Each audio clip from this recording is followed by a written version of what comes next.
स्वामी समर्थ महाराजांची एक छोटीशी कथा आपण पाहणार आहोत। एकदा अक्कलकोटात एक गरीब भक्त महाराजांकडे आला। त्याला संसार चालवण्यासाठी पैशांची खूप गरज होती।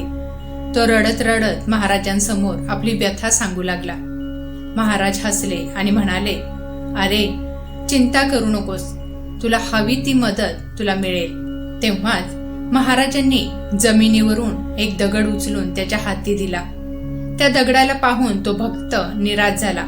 त्याने मनात म्हटलं, माझी गरज पैशांची आहे, आणि महाराजांनी दगड दिला। पण जसा तो भक्त घरी गेला तसा तो दगड चमकू लागला आणि त्याचे सोने झाले।